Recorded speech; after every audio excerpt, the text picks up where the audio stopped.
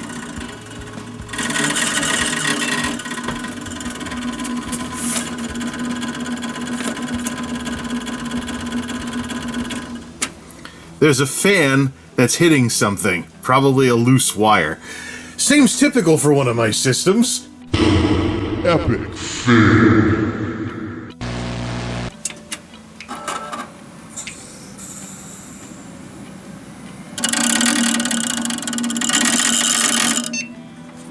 Cable management. Yeah, we need to tie, what is that? Is that, yeah, that's a serial ATA thingy. Yeah, we'll have to route it through something so it doesn't keep drifting into the fan like that.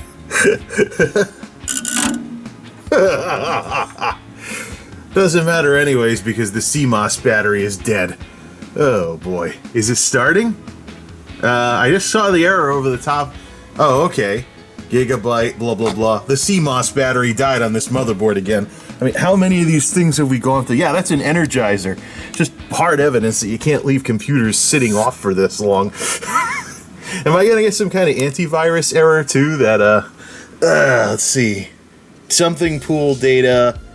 Is it actually gonna boot anything? Or did I leave this thing, like, not bootable? Does it have an SSD? Yeah, it has an SSD. It has the Intel. The Intel has power, right? It's sitting there on that screen. Right. Let's reroute this cable and then try warming it up again. Alright, that's slightly less not enough cable management. Alright, big question is, this thing's mixing and matching RAM. Were those 1s or 2s? Did I get this thing up to 4 gigs of RAM or 8 gigs of RAM? So, whether it'll boot or not, we need to get into the BIOS on this thing. Alright, well, now what was this thing's problem again? Hopefully it doesn't start rattling. I do have cable ties around here, I just have to dig them out. I haven't needed them in a very, very long time. It's buried in the thing of stuff over here. Alright, so we lost the CMOS battery. Can I get into the BIOS? Yeah, delete. Let me get into the BIOS. How much RAM? I don't even care if the computer even works. Matter of fact, I think we might have left it so it doesn't work. Standard CMOS, January 1st, 2008, because the battery died again. Whatever. Let's see here. It's trying to... No, I don't want to adjust the date. Who are you kidding? 4 gigs of RAM. Okay, never mind. This machine does use DDR2, but those are 1 gig sticks, and they were a pain in the ass to get working, so I'm going to leave it as is. So, there's a 4 gig kit on Amazon. I want to try one of those out. If it doesn't work, then we can just get another one, put it in Midnaughts, take the eMachine up to 2, and you know, then we'll just have this one running at 8. It's DDR2, and this is the only DDR2 machine that I have. So, okay. Well, this is interesting. Midnaughts' motherboard actually supported up to DDR2 1066, but at DDR2, what is it, 667? Yeah, at DDR2 667, it actually supported 2 gig Kingston sticks, so there was a way to get Midnaughts' motherboard up to 8 gigs.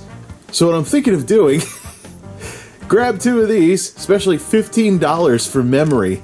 It makes me want to, you know, use an old DDR2 era system. So at $15 for 4 gigs with 2 gig sticks, I could probably get 8 gigs going in Midnaughts and just try 2 of them in eMachine first. That's gonna be a meme on this channel at the rate I'm going. eMachine. Yeah, definitely has some meme potential here. Well, at the very least, it was a great way to update Midnaughts anyways, and I found out why the clock battery went dead. The CMOS battery died because this thing's been sitting for 2 years. Yeah, 2020, that was when we did the last real Midnaughts experiment to see what Core 2 Quad could still do.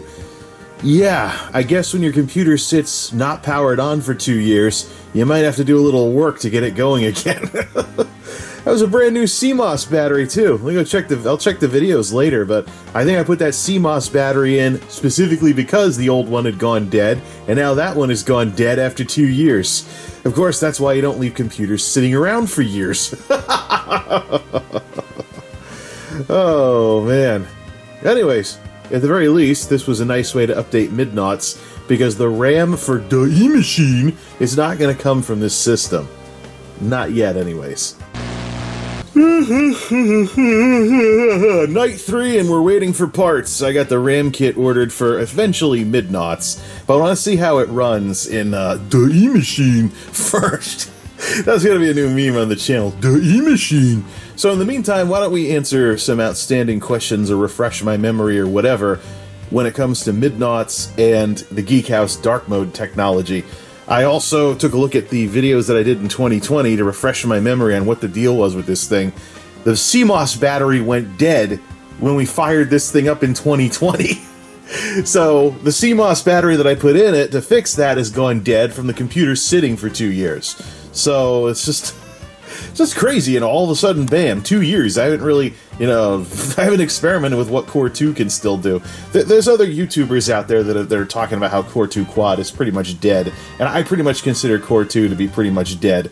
But every so often, a man can dream, right? That a grotesquely power-inefficient, obsolete quad-core platform from the mid to late 2000s, actually more the mid-2000s, considering when Core I came out. But if you factor in the Power Hog original OG Core I's, then yeah, maybe mid to late 2000s. But hey, a man can dream, right? So bottom line, I haven't yet figured out if I want to just go to a part 3 with the eMachine and just conclude this by doing some other stuff with some of the stuff that I have, since we're stuck waiting for parts.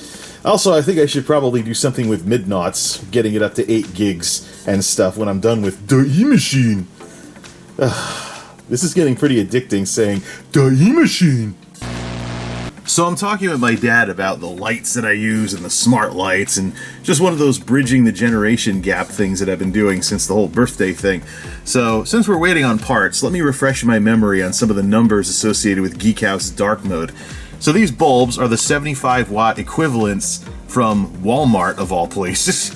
Mercury Innovations smart bulbs, and if I remember right, 0.8. Yeah, so all those blue lights are drawing about a single watt each. Now, is that because there's a primary color? It's a primary color, I should say. Let's try changing it to green, which will have yellow and blue in it, and see what happens. Alright, I don't want to trigger everyone's Google speakers. So with the side light set to green, it's still 1 watt. I think it's either soft white or RGB, and it's different diodes or different elements doing this. So I think that's where the wattage difference comes from. Alright, I might be onto something here, because if I set this to violet, which includes a lot of red and blue, now we're talking 1.5 watts or so. So I'm guessing, the primary colors determine the wattage, but we're still talking like a watt and change when it's displaying colors. Now let's switch it off to soft white, crank the brightness all the way, and see how high it goes. Alright, so white on this bulb is actually soft white or tungsten, and it caps out at 10 watts. So jack the lights all the way up with my smart light setup, and these are 10 watt bulbs, grand total. So now we see the problems with the lava lamps at like even 15 watts, never mind 25 watts. And that's 15 to 25 watts or higher if you get a bigger one. Some of them still use 40 watt incandescence. There's some gigantic lava lamps that still use 100 watt appliance bulbs out there. So you do all that wattage for a decorative light, as opposed to today's decorative lights run off a USB and are powered by LEDs. It's insane, Why don't I get the fiber light for comparison after I set the side light back up in its usual spot? So here's the fiber light, all cute and spiffy with its fiber optics, and it's fuzzy and stuff, and it glows a little. It doesn't put little dots on your hands or anything, because this is light and not a laser. It's RGB, so it can be set to various colors, or else it rotates through this. What does it draw? See, like 0.5 watt to 1 watt. So this is kind of the difference we're talking about here. We're talking about a lava lamp, for example, having a 25 watt or higher bulb, or 15 to 25 watt or higher bulb for a decorative light, versus a fraction of a watt for something solid state like this. I mean, this is why I'm such a huge fan of solid state lighting. I wish I could fix those few strands, though, that are a little off. This thing was supposed to open up more since I've had it, but it's mostly done that, but I don't know. But yeah, so this is cool. This is cool, and it's a decorative light, and it goes with Geekhouse dark mode, and it does not share the kind of wattage requirements that the old lights that were decorative only would have done. There's also other things out there too, like plasma globes, but I think those interfere with Wi-Fi because of the stuff that's involved with them. And there's a couple other things too. There's LED tornado lights and stuff nowadays, but the old-fashioned lava lamp with wax in it that has to melt, it's just kind of a bygone thing. Now, speaking of lava lamps, here's the silver, blue, and green one that I picked up. I think it fits the theme of Geekhouse dark mode a lot better than that rainbow thing with the multiple colors of glass and stuff along those lines. Plus, I used to have one that was just like this in college, except third party. Well, now it's the original brand with the original shape. It's currently in the process of warming up, so we'll see what happens when the wax is warmed up. See if it's any better than its predecessor. If it's just one thing going up and down, I'll say heck with it, and that'll be that with me and lava lamps. So I had one of these in college, and it was cool back then, but that was the incandescent days. Now we have LEDs everywhere, and I just have one of these for old time's sake, but that's really the extent of it. Alright, well, since we're waiting on parts to continue experimenting with the eMachine, let's just do some fiddling around with Midnaughts to balance this out and take everything to a part 3 when the RAM comes in. So there's a couple of things that I want to just see how this thing's doing. So it's a little cold, so we'll turn the heat off and let it get a little cold in here, and we shall check out the built-in overclocking on this board. See if the third-party cooling really helps it with performance for things like Nova Bench and other stuff. This thing is running a period-appropriate graphics card too, so an old ATI Radeon from the mid to late 2000s. So, yeah, and of course the battery's still dead. Of course, with the battery and everything, if the CMOS battery is just going to go dead because I'm not using the computer enough, should I even bother replacing it? It's just like, this thing would be better off with like a lithium type thingy that that charged back up instead of having to keep replacing single-use batteries. I don't think there's any support for that kind of thing in a button cell, though. It's just stupid. I put in a new CMOS battery because it went dead the last time. Now here it is 2 years later, and I'm like, oh man.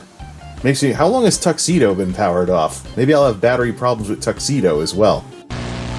Oh look, the lava all collapsed. So you mean to tell me with this one it's not all going to get stuck at the top and some of it might actually come back down to the bottom? Still not warm enough for it to really be doing a lot though. I've definitely seen more in the lava lamps I had in college and, when I first got out on my own. It's starting to move around a little though, so let's see if what happens here. This is like the first time this thing's ever run too, so who knows? The wax might need to really kind of get malleable or whatever. Oh, I already did this 2 years ago on UserBenchmark, and taking the system from bone stock to full thrust only increased the desktop performance by 2%. Yeah, UserBenchmark is a pretty tough customer to deal with. You know what? Just for fun, let's run some Nova Benches. So 2 years ago, I scored 848 on Nova Bench.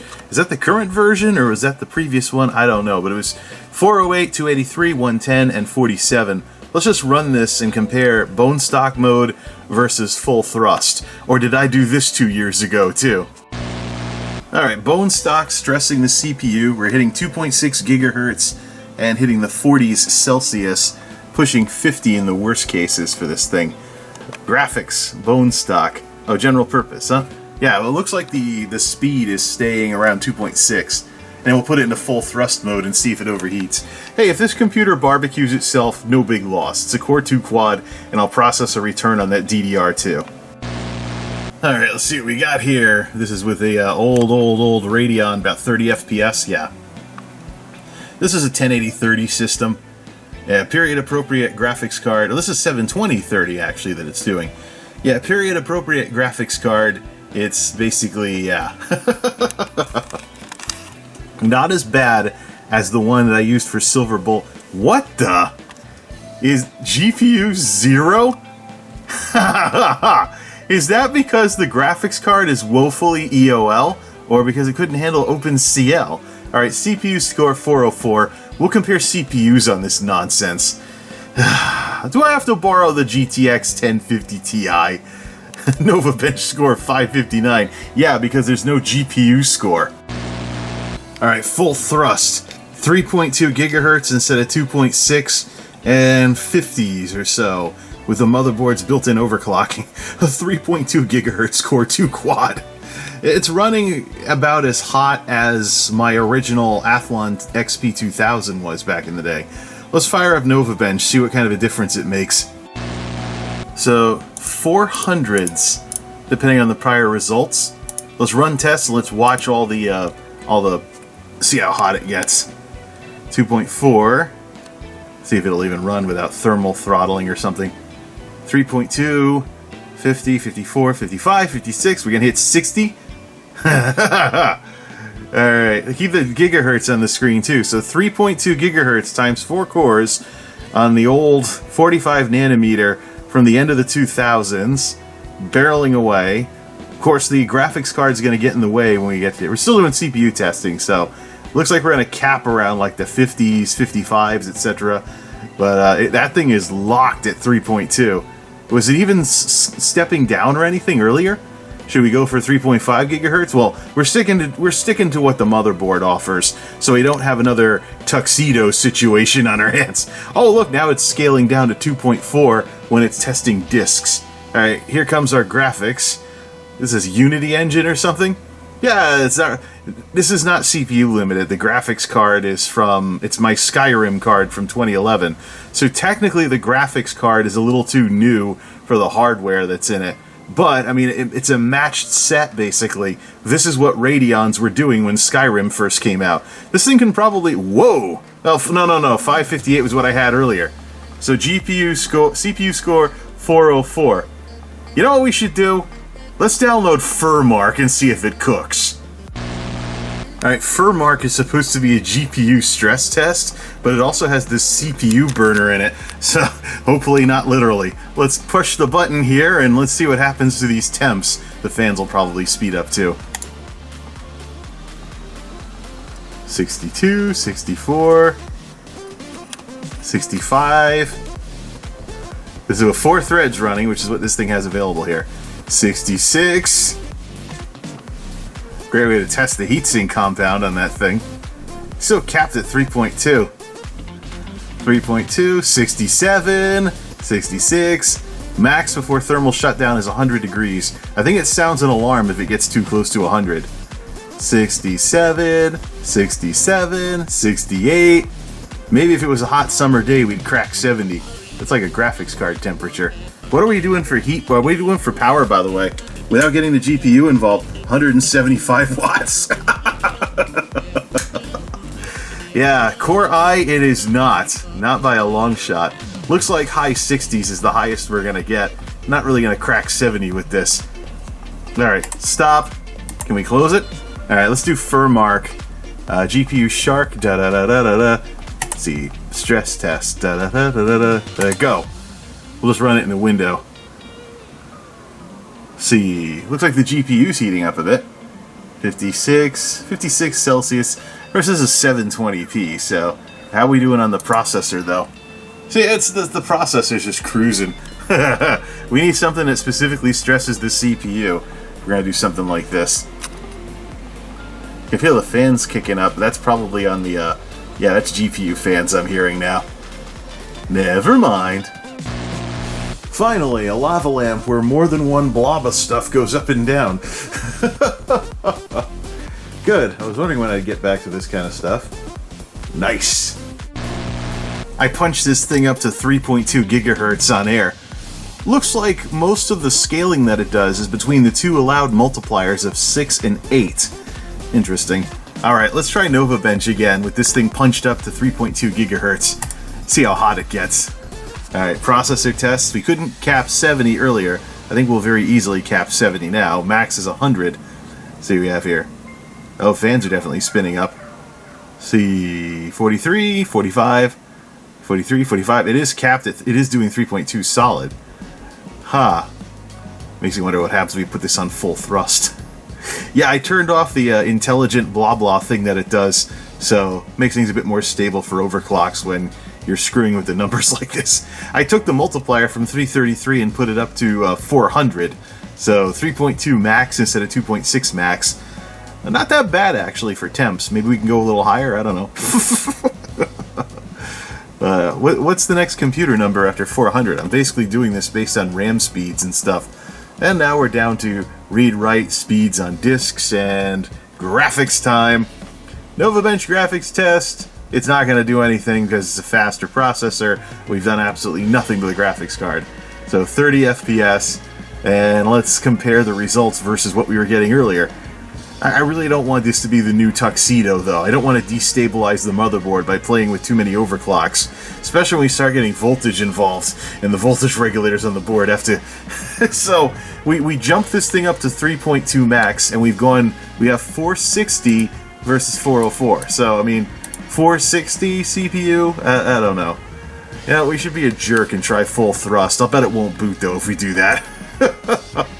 How much higher can we go with this thing before it starts getting too hot? It wasn't all that bad. We're still hitting the thermal windows that we hit when we were running full thrust earlier.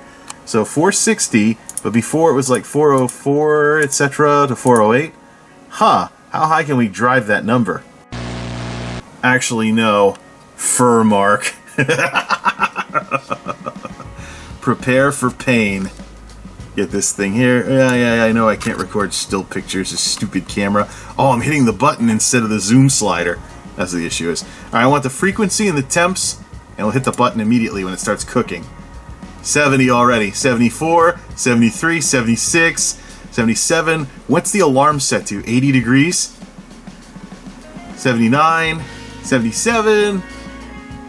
I think this is as high as we should go. 80. Yeah, TJ Max is the thermal shutdown temperature, so I think this is as high as we want to go with this thing. And I mean, all of this for what? We're taking a Core 2 quad and we're trying to trick it out when most Core I's will blow this thing out of the water. Alright, it's enough stressing this thing. Got up to 82 max, so... Alright, let's quit playing with this thing.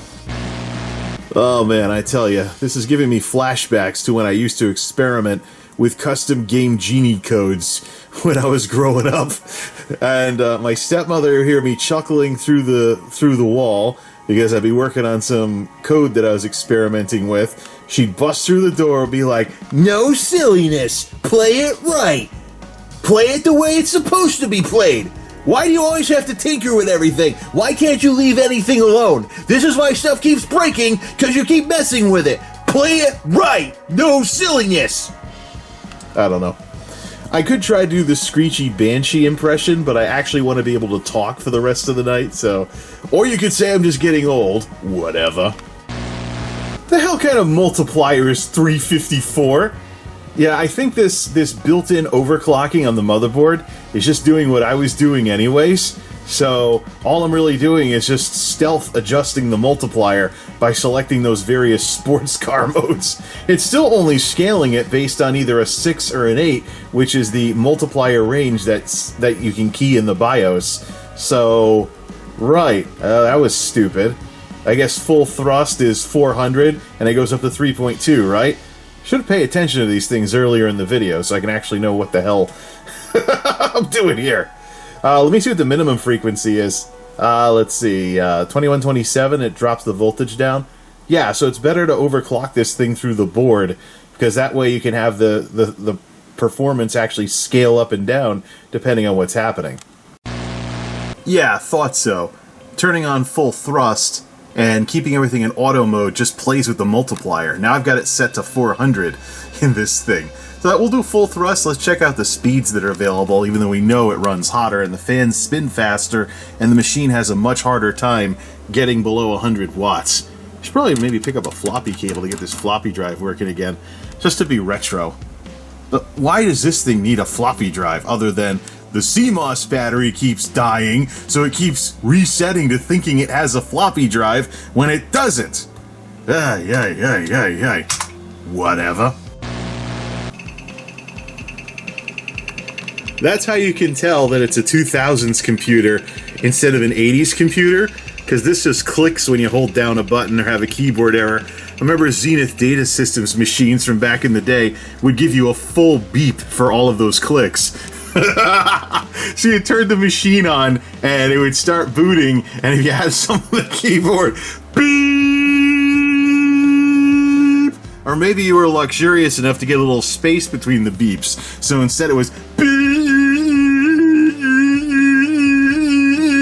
Voice cracking aside, those weren't the days. That was the DOS days. You gotta find some Gen X computer nerd if you want somebody nostalgic for the DOS days.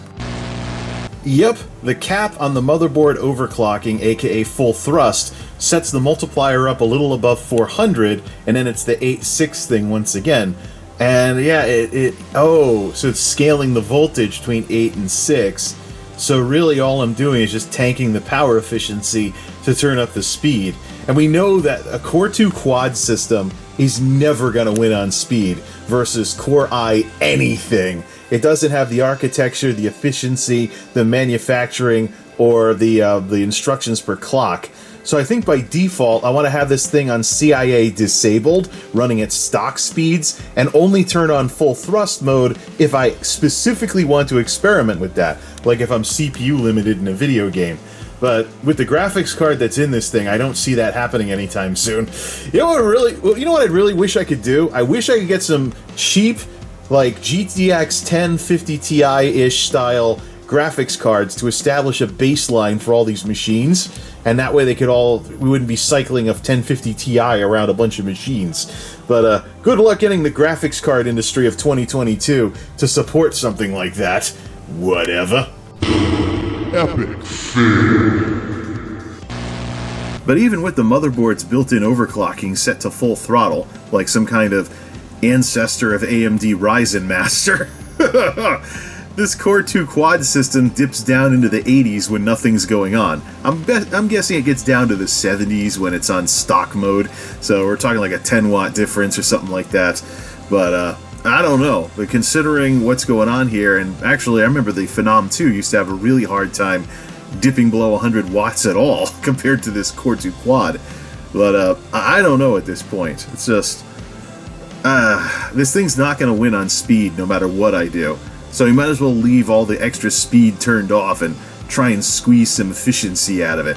Mid-80s, so let's set it back to stock speeds, see how much further it dips. Now there's the kind of activity I'm talking about. It's not all getting stuck to the top either. There's like multiple things going up and down instead of one thing here all goes up, another thing goes down, and eventually all gets stuck to the top. I don't know. I guess the old one, the wax got a little hard or something, but that's nice. This is what I'm looking for with a lava lamp right here. So, great to bring back an old college classic all these years later. Yeah, this isn't too exciting. Like 80 watts. Occasionally you'll see a 79.9 in there. And that's the thing with these old processors, is that the idea of a scaling computer like what we have nowadays just wasn't a thing in the 2000s.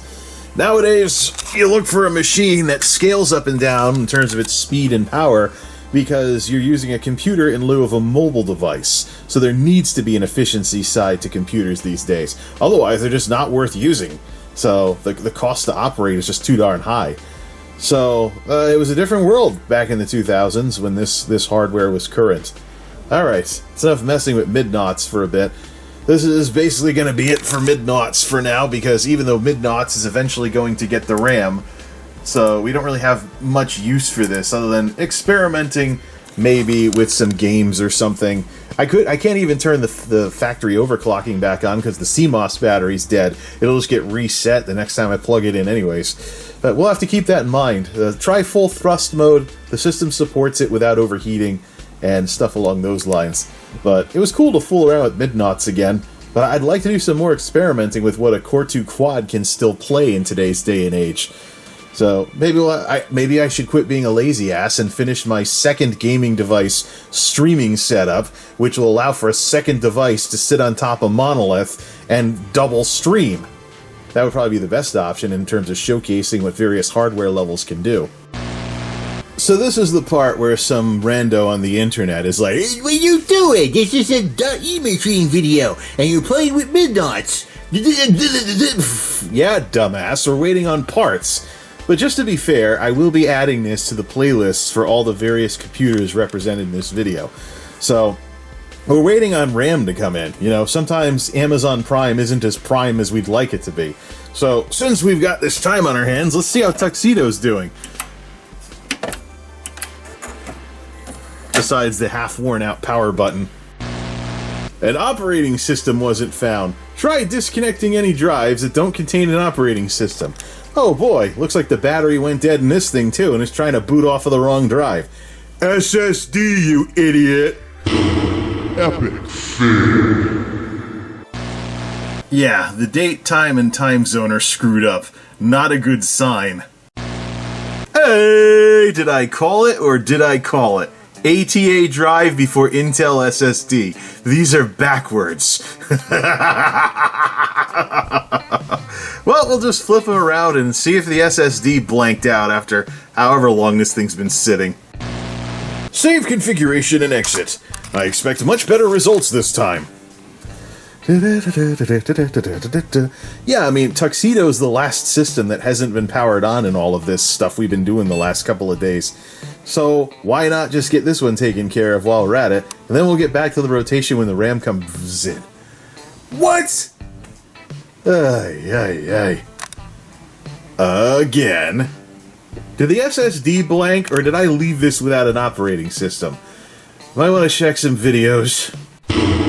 Epic fail. Ah, yeah, that's right. This is Tuxedo. I was going to set up Windows 7 on it and make it the Windows 7 retro system, but I still have the drive that I think can run Windows 10.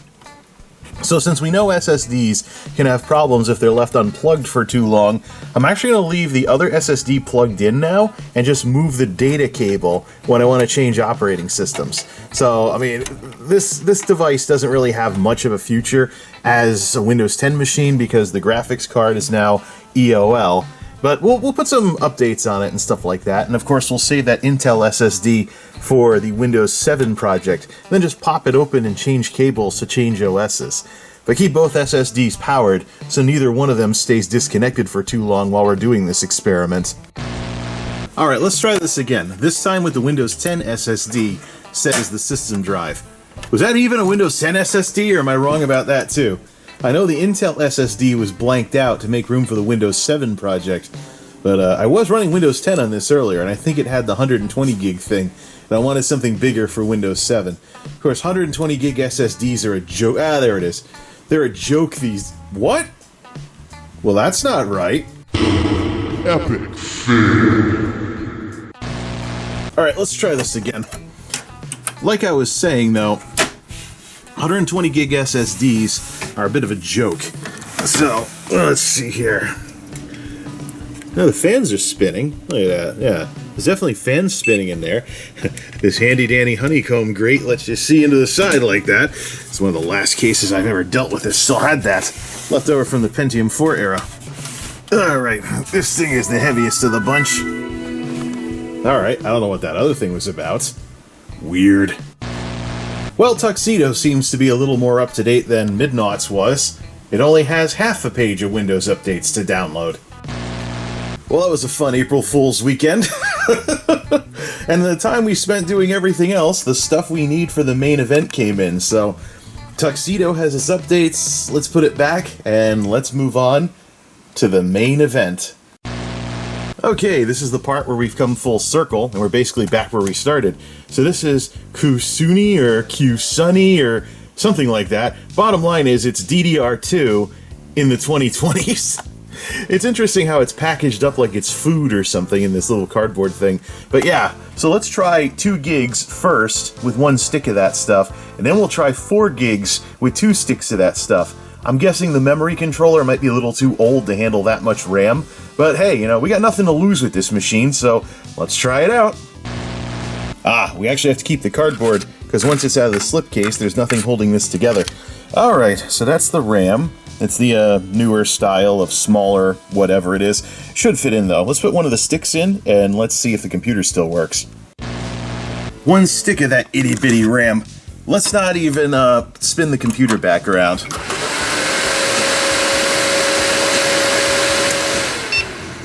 Oh, it posted. Cool. That's 1 stick and counting. I thought I might need a BIOS. Well, this is 2 gigs now, so to take it to 4 gigs, we might need a BIOS update. But let's see how it runs with, see how much less clunky it is with 2 gigs. And if we spin the computer just so, you don't even know that anything's going on. With 2 gigs of RAM, though, it's still pretty sluggish. I've been waiting here for at least 2 minutes just to get Windows to even give me a logon here. Swirl, swirl, swirl. Finally! Nope, it is still a sluggish experience, but this time for very different reasons. We're not hitting the limit on the RAM, now we're just slamming the heck out of the processor.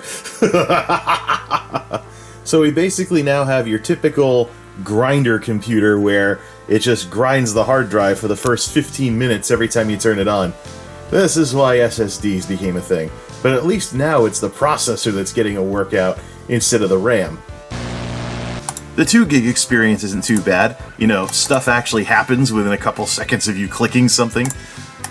Definitely an upgrade over the 1 gig experience. What I want to try is a 4 gig experience. Unfortunately, it's not going to run very well on 32-bit Windows 10, so I just want to see if it boots. Now let's just shut it down here. Shut it down, etc. This used to be something that this computer would slog with quite a bit, but now we have what exactly? It does speak to the old weaknesses of processors, though. You turn your computer on, everything would try to update at once and tie up your system, even if you had the resources to handle it.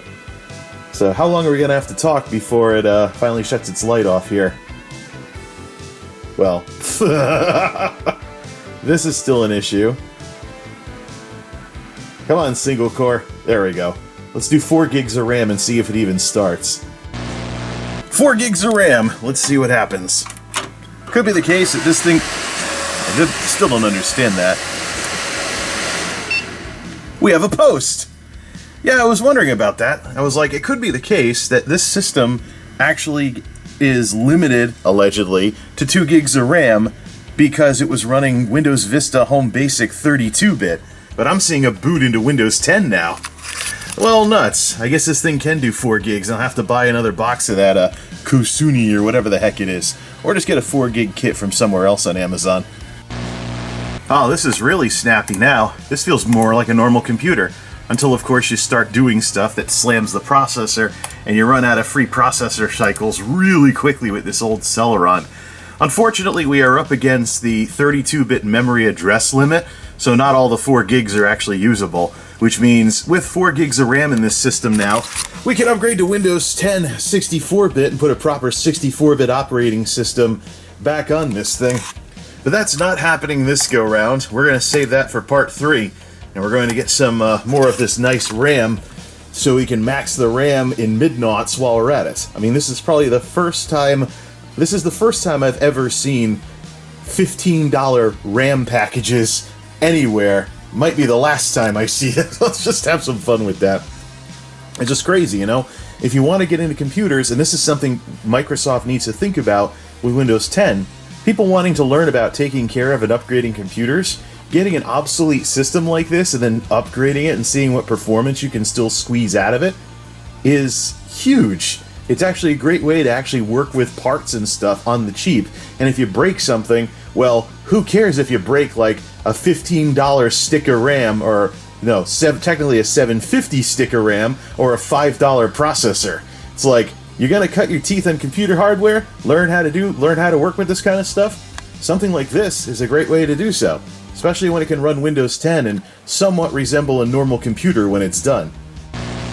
Alright, we'll save Kusuni number 2, and we'll put the old RAM in one of those boxes too, and put it in the box with the others. But, okay, that's it. We even managed to squeeze in the main event, even though I didn't think I'd get to this point. We'll pick things up with this in part 3, but for now, till next time, this is MultimediaJay, signing off. Thanks for stopping by.